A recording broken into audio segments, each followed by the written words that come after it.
Purim coming up soon. We know the story. Achashverosh killed his first queen, married Queen Esther. He had no idea that she was Jewish. Haman succeeded in influencing the king to kill all the Jews. That's when Esther courageously reveals herself to her husband that she is Jewish and that no way will she accept the fact that all her brethren will be killed. Achashverosh changes his mind, kills Haman,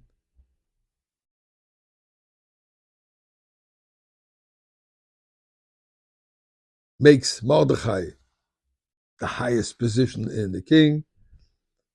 We fought, we won, and we celebrate. That's the story. But do we know the timeline, at least? I want to discuss today the timeline. But first, let us not waste any time and say thank you to Hashem. מזמור לסוידו, ריל אדוני כל ארץ עבדס אדוני ושמחה. בואי לפניו בנון הדוק אדוני אלוהים הוא עשנו ולא אנחנו עם אבצע מריסוי. בואי ישרו בסוידו חצירויסו בסילו. הוידו לבוכו שמוי כי טוב אדוני לעולם חסדו וידו ודור אמונוסוי. Some tzedakah, my dear friends, for the well-being, the safety of all of us, the eradication of Amalek, and the return of all the Jews to Yerushalayim and the Beis Hamikdash with Mashiach now. So let's see the basic timeline of the story and earlier on, before the actual story starts, in the story of the Megillah. The year 586 before the Common Era, the first Beis Hamikdash is destroyed by Nebuchadnezzar, the ruler of Babel, and the Jewish people are sent into Babylonian exile. Year 539 before the Common Era, the Persian Empire defeats Babylon under Cyrus the Great. There's a change of the rule over the Jewish people. And then, around 486 before the Common Era, which is about 55 years later, Achashverosh becomes king. He married the granddaughter of Nebuchadnezzar. Although he's from Persia, yet he married the granddaughter of the one they defeated, actually. And he ruled over 127 provinces from India to Ethiopia.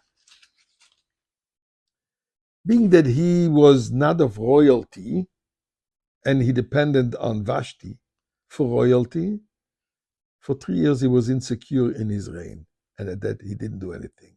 After 3 years he felt comfortable, and he miscalculated the 70 years that the prophet said we will be in exile in Babylon. He thought that this starts from the moment Nebuchadnezzar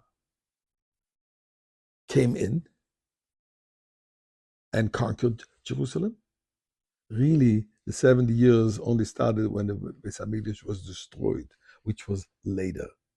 But him and his mistake of the 70 years, he decided he's comfortable in his position, and now he threw a party of 180 days, a huge feast, in which he desecrated the vessels of the temple to show his superiority, to show that he's in charge.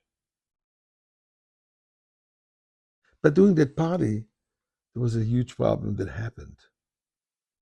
His wife, the queen, did not want to come to perform the way he, in his pervert mind, wanted her to perform. And they killed her, which was obviously traumatic to him. So it took him 3.5 years before he was ready to marry a new queen. That's when Esther comes into the picture. So this is now in the 7th year of his reign. She hides a Jewish identity, as she was told by Mordechai.